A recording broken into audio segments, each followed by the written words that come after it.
now my privilege to welcome our esteemed guest of honor, Professor Dr. M.S. Muditaya, Vice Chancellor of Nitte Deemed University, to address the gathering. All ladies and gentlemen, chief guest of today's function, co-founder and editor-in-chief of the News Minute, Ms. Dhanya Rajendran, keynote speaker, Dr. Nikhil Moro, our own colleagues, Dr. Maulya, Dr. Anisha, and many stars from the field of journalism, Tare Zameen Par, all my media friends, the delegates who are participating in this event, my learned colleagues, and my student friends. At the very outset, let me congratulate the Nitte Institute of Communication for organizing this Media Conclave 2026 with the theme From Propaganda to Peace, Rethinking Media Responsibility in Global Conflicts. I'm happy that media people themselves have chosen this theme, and whether they are responsible for this, to what extent they are responsible for this, what extent we are all responsible for this, I think all these aspects are going to be discussed today. I'm very happy that before starting the event, we prayed to the departed soul of Sri Nitte Vinay Hegde, our founder chancellor, who is solely responsible for bringing all of us together.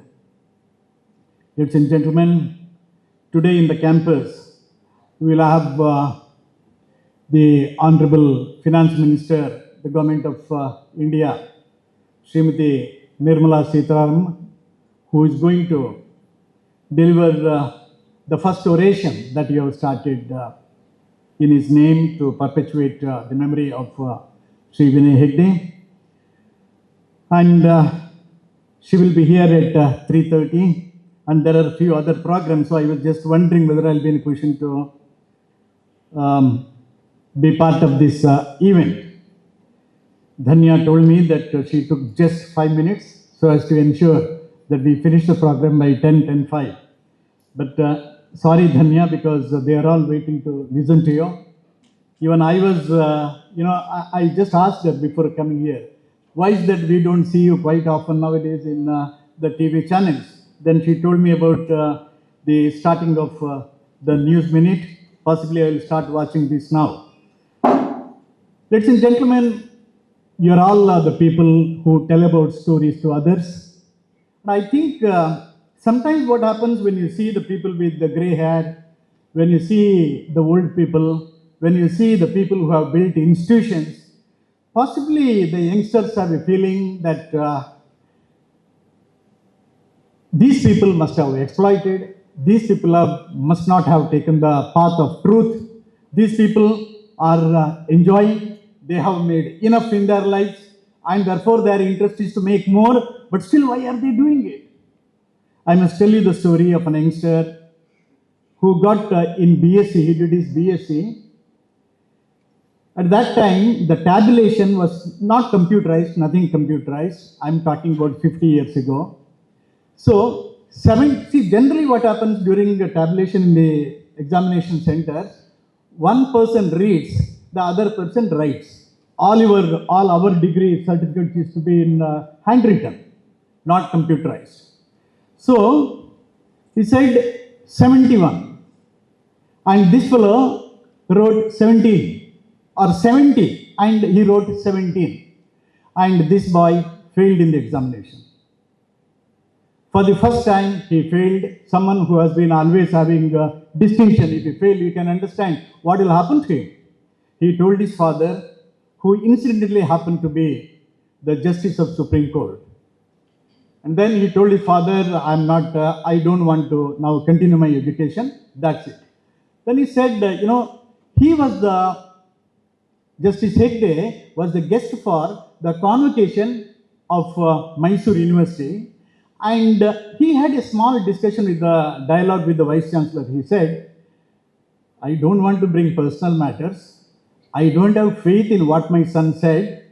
But is there a possibility that there can be a mistake in tabulation? I just want to confirm because I don't believe what he said.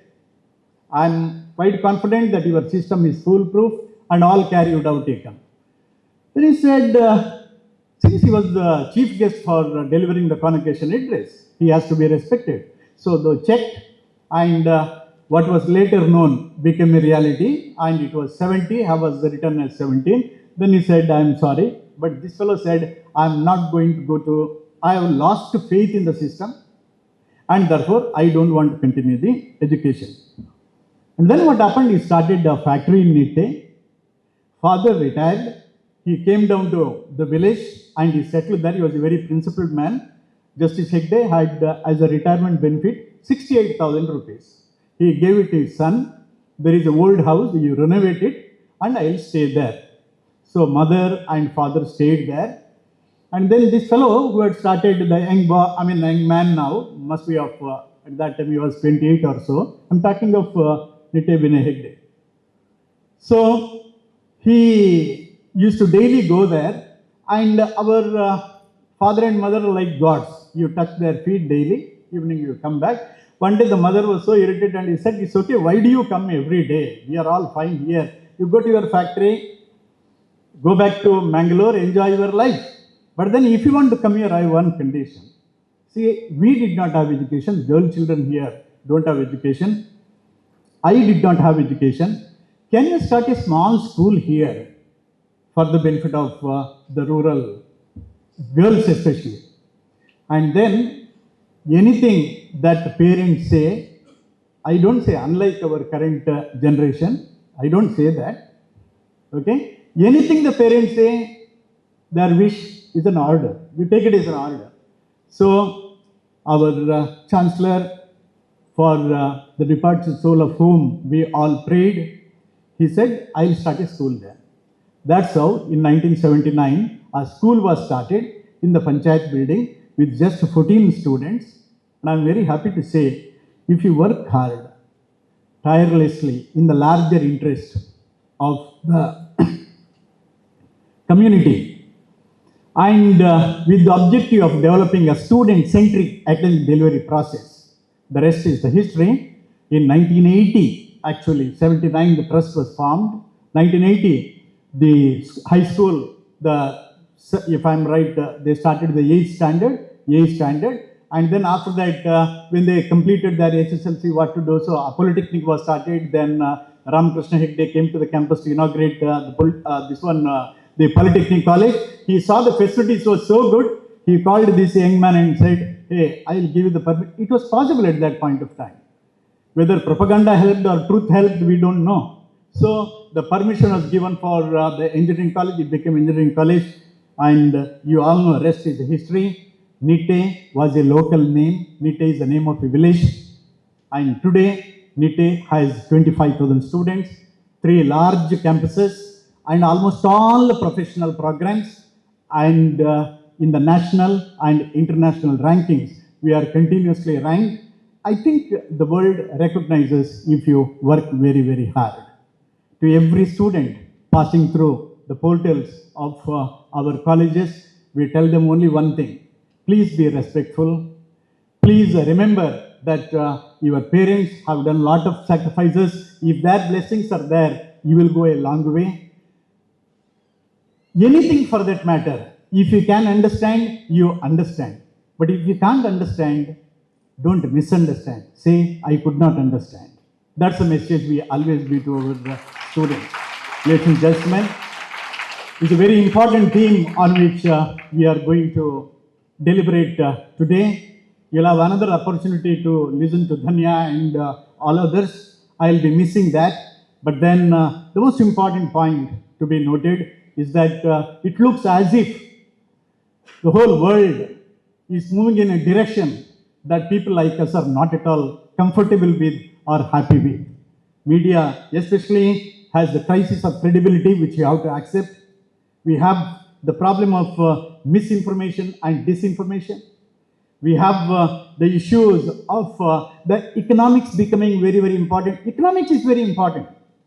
Survival of any organization depends on how well you are in a position to make both the ends meet. That's very important. But if you are only looking at the top line and the bottom line of any organization for that matter, that's very important. And if your policies, I have heard shamelessly media telling me, unless you release an advertisement in our newspapers, your news item will not come. Look at this. Now, I can't accept this. Every time I can't balance this, And New Age media, of course, it has its own. I don't want to get into that. And political polarization in a very big way is happening. We now know which channel to watch so as to ensure that by the time you go to bed, you don't get blood pressure. Because your thinking and the policies of that organization, we have reached that stage. And also the need for speed and accuracy. Okay? Kalka news aaj, that's what we used to read. Okay, now Abbakka ab, and the competition is in that. And not only that, I think now the way, the speed with which we are working, I feel tomorrow's news also you will tell today only. That's where we are coming to.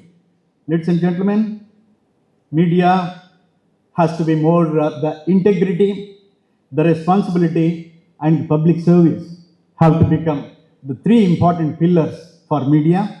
And I'm quite sure that many jnanis are here. The Jnana Yajna will take place during these 2 days. And I'm very happy that Amrita Manthan that is going to happen here will give you great ideas to be responsible media people in the days to come. Thank you. It's a great opportunity. And I wish you all, some of you, if you can participate the evening program, you are most welcome. Thank you, ladies and gentlemen.